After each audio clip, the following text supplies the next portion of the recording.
시험날이 눈에 가까이 보일 정도로 정말 빠르게 다가오고 있습니다.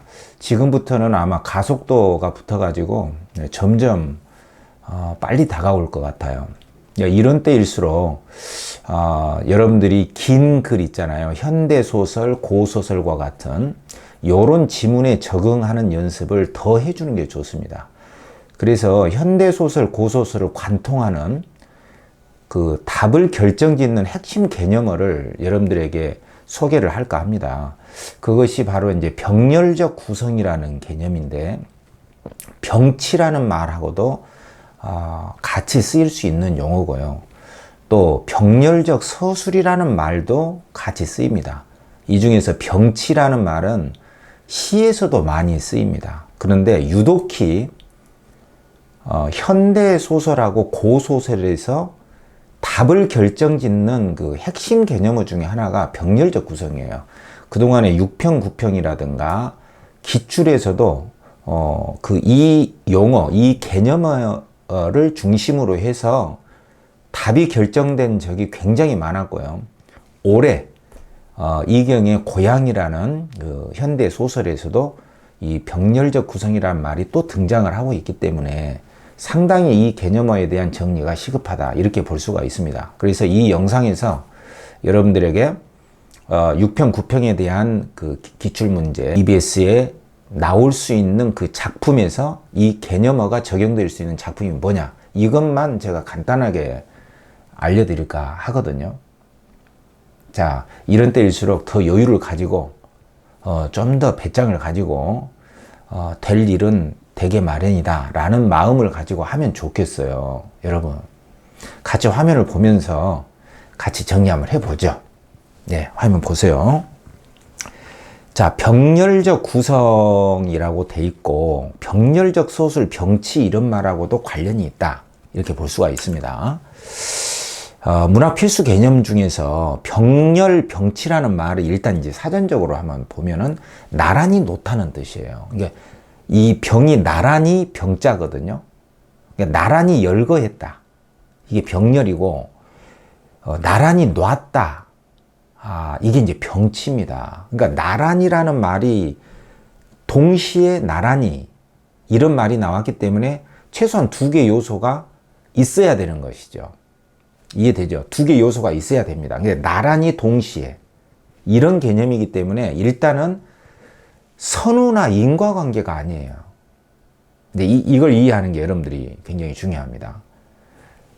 A 일어나고 나서 B, 또 A로 인해서 B, 요런 게 아닙니다. 병렬이나 병치는 동시에 나란히라는 뜻이야. 이걸 조심해야 됩니다. 이게 아무래도 이제 소설이다 보니까 A 공간에서 일어난 일이 있고 B 공간에서 일어난 일이 있는데, A 공간에서 이런 일이 있고 B 공간에 그때 다른 B 공간에서 이런 일이 있었다라고 동시에 전개되는 경우가 있기 마련이거든요. 그러니까 물론 이제 서술로는 이게 앞에 서술됐고 이게 뒤에 서술됐는데, 동시간대에 각기 다른 공간에서 서로 다른 사건이 전개된다는 뜻이에요. 그러니까 선우나 인과관계가 아니다, 이 말을 잘 이해하는 게 중요하다. 동시에 나란히 배열하다, 이런 뜻이에요. 일단 두 가지 이상이 나와야 됩니다. 과거나 현재, 꿈이나 현실, 두 개의 공간이 나와야 되는 거예요. 일단 두 개의 대상이나 공간이 나와야 이 말을 쓴다, 이렇게 이해를 하셔야 됩니다. 그러면 병렬적 구성이라는 것은 그 중에서도 뭐냐, 그러니까 병렬과 병치가 병렬적 구성보다 더 큰 개념이라는 뜻이에요. 이거 이제 두 개가 나와야 됩니다. 꿈이 현실, 두 개의 공간, 과거, 현재, 두 개가 나왔다. 자연과 인간, 자연과 인간의 대응, 대비, 병치, 두 개가 나왔다는 뜻이고요. 그 중에서도 병렬적 구성이라는 말은, 여기 내가 정의를 내가 해놨어요. 동일한 시간대에 서로 다른 공간에서 각기 다른 서사가 나란히 전개가 된다. 다시 말해서 12시에 내가 학교에서 밥을 먹고 있을 때, 그때 엄마는 집에서 떡을 드시고 계셨다. 그러니까 나는 학교에서 밥 먹고 엄마는 집에서 떡을 먹고 있었다. 이런 식으로 서로 다른 공간에서 동일한 시간에 서로 다른 서사가 전개가 된다는 뜻이에요. 이게 병렬적 구성입니다. 이게 다른 말로 하면 대립적인 두 공간을 병치시켜 사건을 전개한 똑같은 말입니다. 이 말이 다 똑같은 말이에요. 그러니까 대립적인 두 공간이란 말은 반드시 반대되는 공간이 아니어도 돼요. 그러니까 A 공간, B 공간만 나와도 대비 또는 대립적인 두 공간이란 말을 쓰니까 꼭 반대가 아니어도 된다. 두 개 공간만 나오면 된다. 또 대립적인 이질적인 두 공간에서 사건이 병치되어 전개된다. 이것도 똑같은 말이고요. 또 관련 있는 두 인물이 관련이 있죠. 서로 사랑하는 사이라든가 부모라든가 자식 관계라든가 두 명의 우정을 나눈 친구 사이라든가 관련이 있죠. 두 인물이 각각 다른 공간에서 같은 시간대에 겪는 사건을 병치하여 서술하고 있다. 이게 똑같은 말이다는 뜻이에요. 예.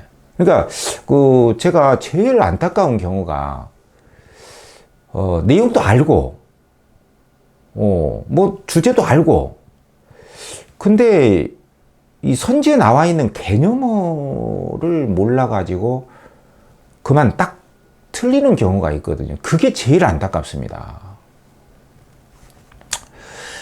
그리고 이제 이 병렬적 구성에서 쓸 수 있는 말은 이제 1번 이렇게 동일한 시간대에 서로 다른 사건이 다른 공간에서 동시에 전개될 때 이때 쓰는 때가 있고요. 또 하나는 하나의 공간이나 장면에서 과거와 현재의 사건이 동시에 나란히 전개된다.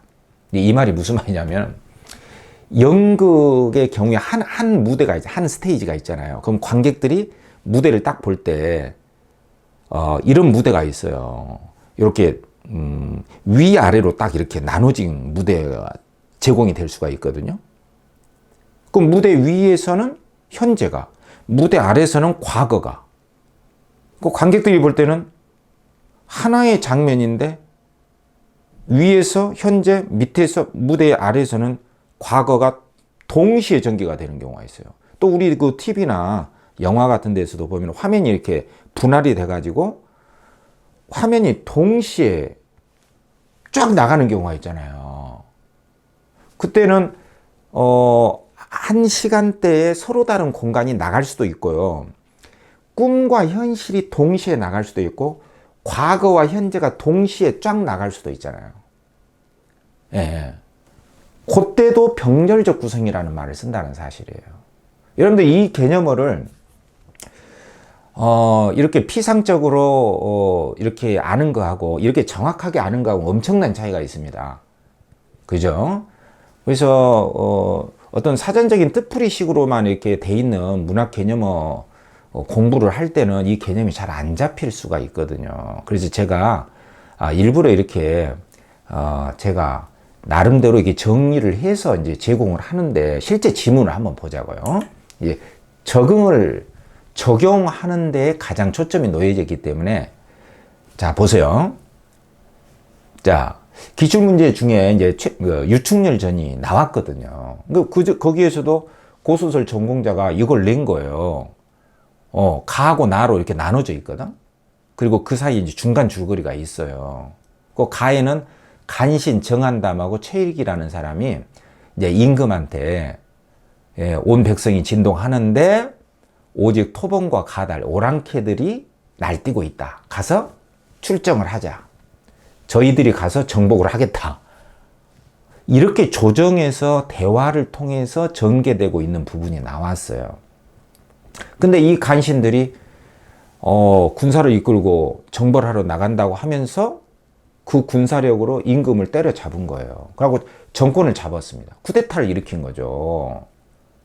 그래서 이 중간 줄거리에 보면은 충신이었던 유충렬의 아빠인 유심이가 유배되고 유충렬도 쫓겨났어요. 근데 그 뒤로 유충렬이가 영적 능력, 도사한테 도수를 전수받고 영적 능력을 갖추게 되고 이 유충렬의 힘으로 나중에 이제 나라를 회복하고 간신들을 내쫓는 영적 활약이 뒤에 전개가 되거든요. 그러니까 이건 어떻습니까? 나란히 전개된 게 아니죠. 이것은 선후관계야.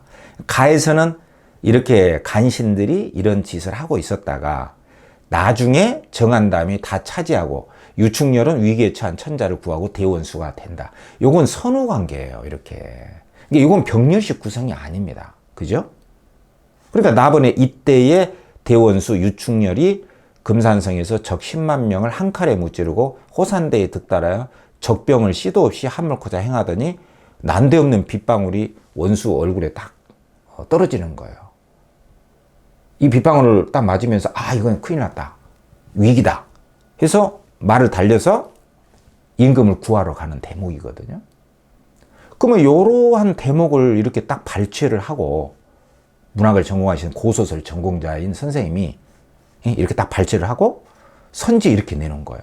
가와 나의 사건이 병렬적으로 구성되어 있다. 맞아요? 이때는 병렬적 구성이란 말을 알아야 문제를 풀잖아요. 근데 이거는 여러분들이 뭐 주제나 줄거리를 뭐 이렇게 조금 알아가지고 풀 수 있는 문제가 아니에요. 이때는 개념어로 들어가야 됩니다. 그러니까 이제 문학 문제는 내용 일치 확인, 정보를 파악하는 문제가 있고요. 개념을 좀 알아야 되는 문제가 있어요. 그리고 이제 세부 정보, 세부 일치, 이런 것들을 이제 정확하게 캐치하는 연습이 좀 돼야겠죠. 이게 지금 이제 시험에 임박했기 때문에 이 개념어가 나올 가능성이 굉장히 큽니다. 병렬적 구성이란 말이, 병렬적 구성이라는 말이 시험에 나올 가능성이 매우 크다. 이렇게 볼 수가 있거든요. 이게 병렬적 구성, 이거 틀린 거죠. 자, 이 사례를 제가 보여드렸고, 그 다음에 6평, 9평에서도 이제 심청전 많이 나왔잖아요. 그럼 심청이가, 영궁으로 이제 아빠의 두 눈을 뜨게 하기 위해서 공양미 300석을 바치고 뱃사람들이 처녀를 바다에 빠뜨렸잖아요. 근데 심청이가 주인공이기 때문에 안 죽죠. 영궁에 들어간 거예요. 그리고 영궁에서 이제 황후가 됩니다.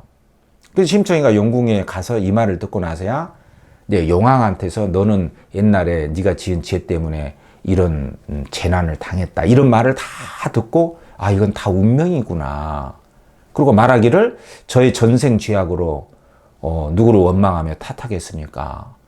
근데 지금 병든 아비가 지상에서 굶주리고 죽게 될 걸 생각하니 가슴이 아픕니다. 그러니까 용왕이 너의 고생은 끝났다. 무궁한 복을 누릴 것이다. 슬퍼하지 마라.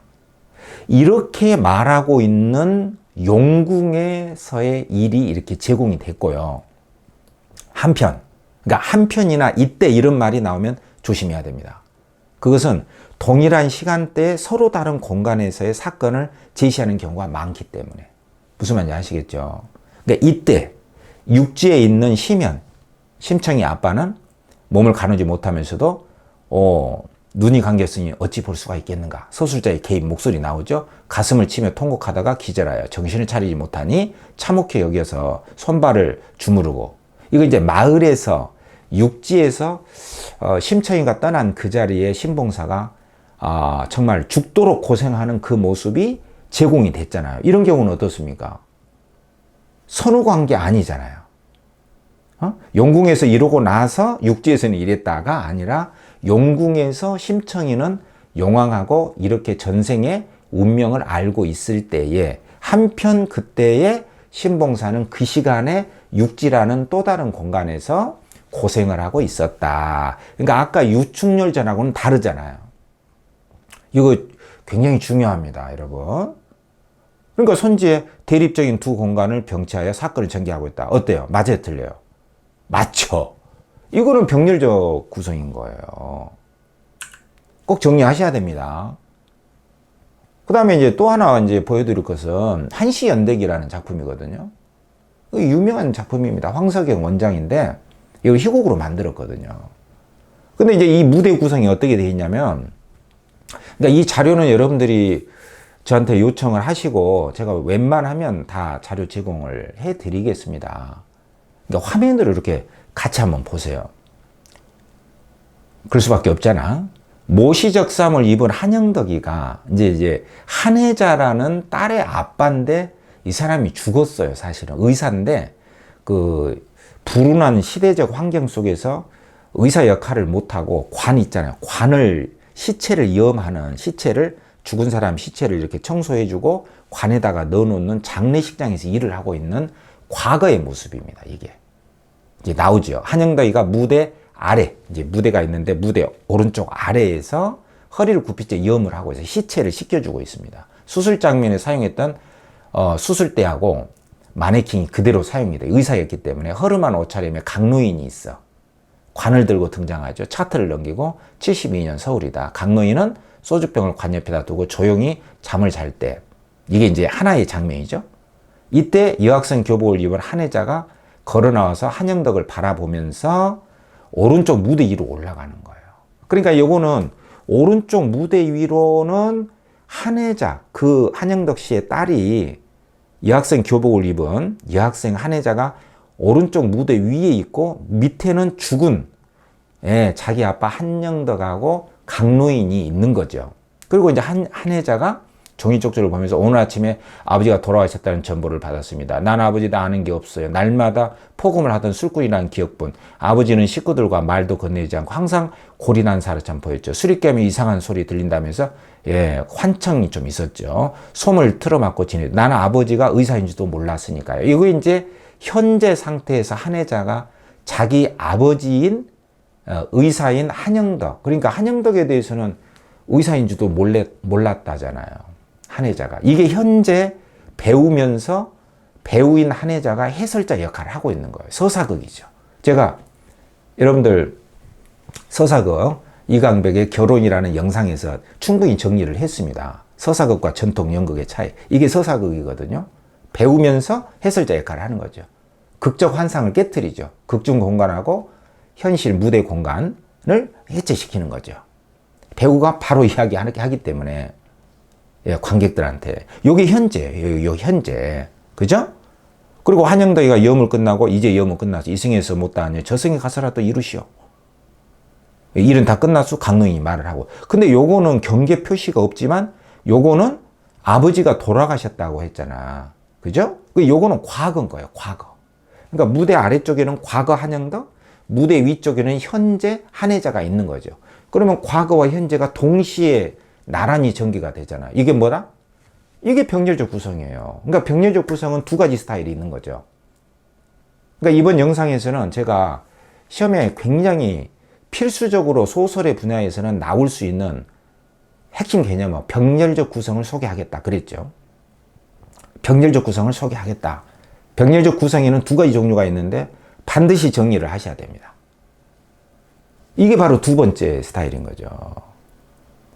그래서 한혜자가 한영덕 씨가 사망했다는 전보를 받고도 울음이 나오지 않았습니다. 난 그대가 살았던 시대를 새롭게 실감했기 때문이죠. 아버지 한영덕 씨는 시대와 더불어서 어둠 속에 박제가 될 거예요. 저 정지된 폐허 가운데 꽃 잡초에 덮여서 녹슨 기관차처럼 그의 매장은 아직 끝나지 않았습니다. 근데 이건 이제 불우한 시대의 아버지의 죽음의 의미를 시대적으로 조명하는 한혜자의 현재의 발언이 무대 위쪽에서 펼쳐지고 있는 거죠. 그러니까 무대 위아래에서 현재 과거가 동시에. 여러분들 이 구성법에 대해서 정확히 지금 시간이 시험이 아직 시작이 안 되기 때문에 굉장히 얼마나 다행스럽습니까? 괜찮죠? 그래서 한혜자가 이제 문제 보자. 한혜자가 말하는 부분이 바로 현재고 한영덕과 강릉이 말하는 데는 과거잖아. 이게 동시에 나왔잖아. 극중 시간은 다르죠. 이게 현재 동시에 펼쳐지고 있지만 시간은 현재와 과거 다른 거 맞죠? 병렬적 구성 맞잖아요. 그러니까 선지에 분명히 이렇게 나옵니다. 그죠? 맞죠? 그 한혜자는 직접 관객한테 말을 하는 것이고 강노인과 한영덕은 서로 대화를 주고받고 있기 때문에 보여주기가 맞습니다. 그 A는 직접 배운데 관객한테 직접 말을 하기 때문에 극적 환상성 이런 게 깨지기 때문에 정서적 몰입을 제한한다. 극적 환상을 촉진시키는 게 아니라 극적 환상을 파괴하고 있다는 뜻이에요. 극적 몰입을 제한한다. 그러니까 독립적으로 거기에 극중의 세계가 독립적으로 구성이 안 되고 배우면서 해설자가 돼서 관객한테 직접 이야기를 하기 때문에 영화로 치자면은 그 스크린에 있는 배우가 갑자기 관객한테 말을 하는 거하고 똑같은 거예요. 그러니까 관객들은 극중 몰입이 안 되고 딱 깨지는 거죠. 이런 말 조심해야 됩니다. 맞죠? 근데 5번에 A는 갈등. 그러니까 한해자가 갈등의 내용을 말하고 있고, B는 한해자가 말했던 그 갈등의 원인이 있다. 근데 한해자는 나는 우리 아버지에 대해서 아는 게 없어요. 예. 또 뭐, 아버지는 어두운 시대를 살았어요. 이렇게 현재 입장에서 자기 아빠의 이야기를 하는 것이고, 그리고 이제 그 밑에서는 아빠의 과거 사건이 전개가 따로 되고 있기 때문에, 그죠? 한해자가 갈등이고, 한해자의 갈등의 원인이 바로 밑에 있는 과거, 한영덕이다. 그게 아니라 아빠에 대해서 그냥 이야기하고 있는 거예요. 한해자의 갈등의 원인이 B가 아닙니다. 한해자는 B에 대해서 그냥 이야기하고 있는 것이에요. 이게 틀린 거죠. 이 좋은 문제입니다, 이거. 여러분들 꼭 기억을 하세요. 특히 병렬적 구성이 굉장히 중요합니다. 그러니까 현대시 같은 경우는 병렬적 구성이란 말을 잘 안 써요. 왜냐하면 짧기 때문에. 근데 소설은 길기 때문에 병렬적 구성이 나오죠. 시 같은 경우는 병치라는 말을 많이 써요. 나란히 놨다. 그러니까 나오면 돼요. 예, 과거와 현재가 나오면 되고 꿈과 현실이 나오면 무조건 병치가 됩니다. 그러니까 인간과 자연이 나오면 병치, 인간과 자연의 대응이나 대비는 인간과 자연의 병치, 그렇게 쓰죠. 그러면 이제 올해 출제될 수 있는 장면 한번 보면 이게 이제 실질적으로 우리한테 중요한 거죠. 최척전을 제가 그저께 소개를 했잖아요. 거기에 보면 오경이가 일본에까지 끌려가서 도누라는 사람에게 붙잡혀서 도누라는 사람이 배로 장사를 하는데 그 뱃사공 역할을 남자 복장을 하고 도와주잖아요. 오경이가. 그리고 이 도누라는 사람도 오경이를 잘 보살펴 줍니다. 그러나 이제 오경이는 최척을 만날 길이 없었기 때문에 자살을 하려고 했지만 그때 꿈에 나타나서 장육불이, 이게 이제 환상성의 요인이라고 그랬잖아요. 길이가 6장이나 되는 그 만복사의 부처님인데 장육불이 나타나서 나는 만복사의 부처이다. 너의 일은 실현될 것이다. 죽지 마라. 이 꿈에 나타난 부처님의 말을 전에 듣는 장면이 앞에 이렇게 딱 제공이 된 거예요. 이게 하나의 서사죠. 일본에 있죠. 오경이가. 한편 이때의 최척이는 중국에 있었단 말이에요. 이게 전란 중에 임진왜란 중에 가족이 찢어졌어. 그러니까 오경이는 일본에 가 있고 최척이는 지금 중국에 가 있는 거예요. 중국에 가서 여유미라는 사람이 최척이 너무 좋아 보이니까 자기 누이를 하고 결혼시키려고 하는데 최척이 사양하죠. 너 지금 외적의 변을 당해서 아내가 죽은지 살았는지도 모른다. 의리가 있죠. 예. 그래서 이렇게 중국에서의 최척의 삶을 쓰고 있고 일본에서의 오경의 삶을 쓰고 있기 때문에 동시에 서로 다른 공간에서 같은 시간대에 다른 공간에서 다른 서사가 동시에 나란히 전개되는 서술을 하고 있어요. 이것은 선후관계나 인과관계가 아니죠. 이해되죠? 그때 이제 선지가 이렇게 나오면 어떻게 하실래요? 관련 있는 두 인물은 서로 부부잖아요. 이질적 공간, 서로 다른 공간에서 겪는 사건을 병치하여 서술하고 있다. 어때요? 괜찮죠? 이게 나올 수가 있습니다. 여러분들 이 영상에서 분명히 제가 이렇게 말을 했잖아요. 나올 수 있어요. 네, 많이 나옵니다. 꼭 기억하세요. 오케이? 자, 그럼 올해 6평에서 9평에서 2021학년도 9평에서 이경의 고향이라는 이 작품에서도 이렇게 나온 적이 있어요. 근데 여기 선지에 보시면 독백적 서술, 회고적 서술, 병렬적 서술 이런 말을 쓰잖아요. 묘사적 서술, 요약적 서술 이런 말을 쓰잖아요. 그러니까 이 용어는 이 내용도 내용이지만 이 개념어에 대해서 좀 지식적인 것이 있어야 함을 뜻하죠. 그렇지 않습니까? 이게 독백이라고 하는 것은 자기가 혼자 쫑알쫑알 하는 거예요. 아, 힘들다. 앞으로 나는 어디로 가야 되지? 이렇게 독백이 나와야 되는 것이고, 회고는 당연히 이제 과거 회상이 나와야 됩니다. 예. 아, 내가 그때는 그랬었지. 이게 독백도 되고, 회고도 되는 거죠.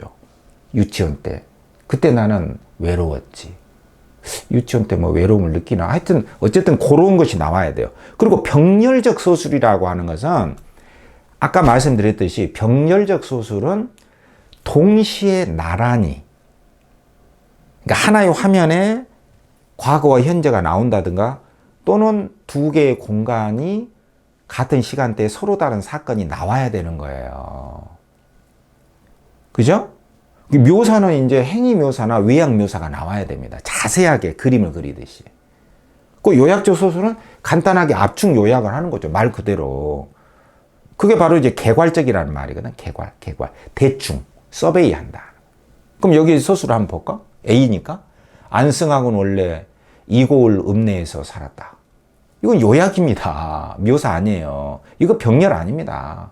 그러니까 병렬이 되려면 안승학은 원래 이 고을에서 살았다 해놓고 또는 최치원은 뭐 시내에서 살았다. 이렇게 서로 다른 것이 뭐가 나와야 되지. 나와야 병렬이 되잖아요. 근데 안승학에 대해서만 이야기하고 있거든요. 지금부터 20년 전만 해도 그는 다 찌그러진 오막살이에서 과거죠. 과거. 예. 이거 과거 서술이지, 회고적 서술이다. 물론 이제 과거가 나오긴 했는데, 뒤도 봐야겠죠. 성찰.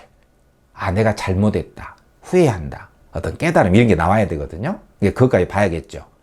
처지였다. 그러던 사람이 오늘은 수백석 추수를 하고 서울 사는 민판서집 사음은 마름이야. 중간 관리자까지 얻어서 이 동리로 옮겨 앉은 것이다. 그러니까 안승학이가 어떻게 해서 이 고을에 와서 마름 역할까지 중간 관리인, 소작인을 관리하는 중간 관리인까지 하게 됐는가. 그 내력을 압축 요약한 거죠. 그죠? 뭐 회고에서 성찰하는 게 아니잖아요. 그것은 안승학의 근본을 아는 사람이면 누구나 놀랄만한 일이었다. 그는 지체도 형세도 없이 타향에서 떠들어온 사람이었다. 그러므로 이 고을에는 그의 일가 친척이라고는 면석이 다인 아우밖에 없었다. 그의 부친은 경기도 죽산이라든가 호박 노릇하던 아전이었다는데 승하이가 성년되기 전에 별세했고 그의 모친도 부친 돌아간 지 3년 만에 세상을 떠났단다. 그래서 거기서 살 수가 없어서 아내와 동상을 데리고 이고장으로 들어왔다. 이 고을 읍내에는 그의 처가가 사는 터이므로. 그러니까 이런 것은 이제 그냥 개괄적으로 요약 압축한 것이잖아요. 병렬 아니잖아요. 이게 병렬이 되려면 동시에 나란히 다른 사건이 나와야 되는데 이건 어림도 없죠. 자, 여러분 어떻습니까? 시험 직전일수록 시간이 빨리 가고요. 제가 특히 여러분들이 현대소설, 고소설에 대부분 취약성이 있기 때문에 그 소설 분야에서 답을 결정짓는 핵심 개념을 일부러 제가 발굴해서 지금 여러분들한테 제공을 하고 있거든요. 이 말을 꼭 기억을 해주세요. 병렬적 소설. 그것은 최척전에 해당이 된다. 이 정도라도 꼭 기억을 하시면 좋겠습니다. 됐죠? 그리고 병렬적 소설, 병치라는 개념하고도 제가 설명을 드렸고, 병렬적 구성은 두 가지 경우가 있다. 여기까지 다 설명을 드렸습니다. 여러분, 마지막으로 가는 방향에서는 여러 가지 어려움도 있고, 여러 가지 생각도 나겠지만, 발걸음 하나하나 디딜 때마다, 내가 지금 하고 있는 공부를, 압축적으로 요약하고 정리하는 데에만 몰두를 하시면, 예상외로 더 좋은 결과가 나올 수도 있습니다. 너무 예상을 하지 마시고요. 그냥 무심한 상태에서 하나하나 해 나가시는 게 제일 좋을 것 같아요. 그리고 이 영상 올라오는 대로 꼭 참고하셔서 들으시면 많은 도움이 되리라 그렇게 생각을 합니다. 여기까지 하겠습니다.